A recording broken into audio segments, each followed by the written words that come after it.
हो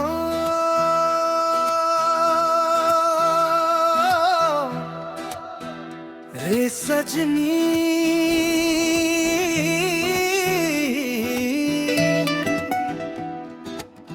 हो मोरे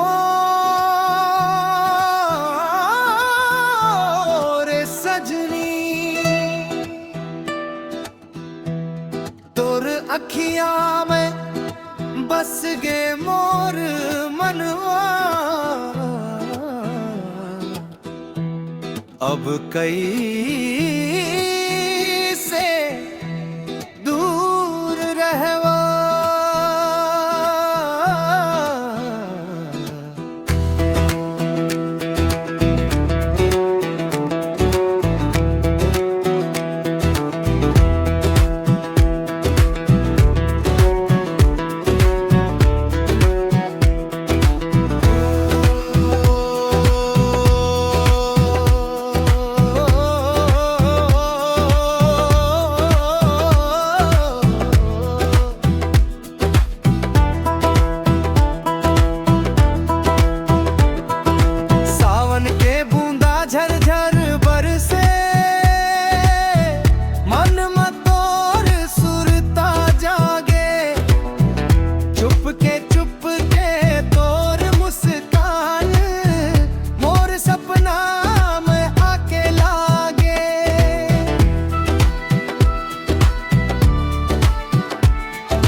ओढ़नी के ओटले तोर चेहरा देखबता मन हर्षाए।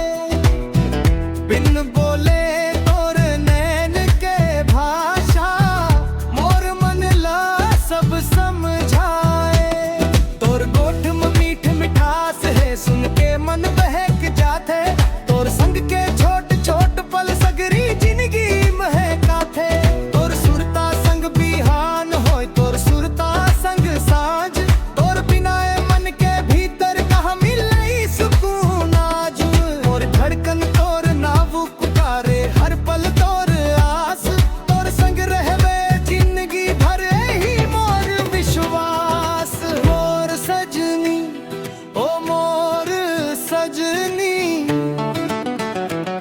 तोर अखियां में बस गे मोर मनवा।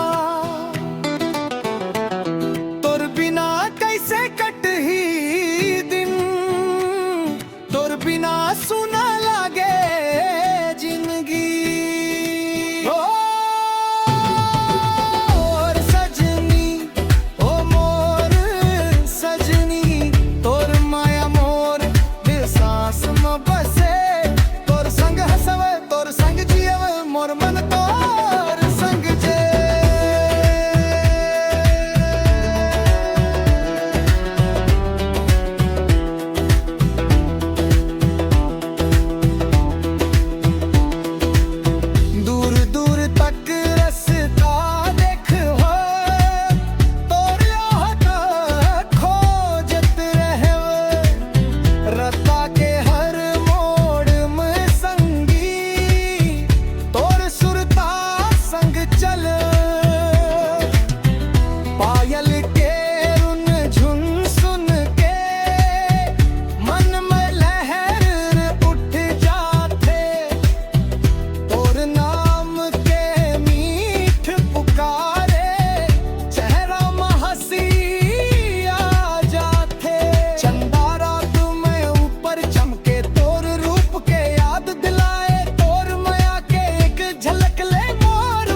तोर माया मोर जिंदगी के पहचान।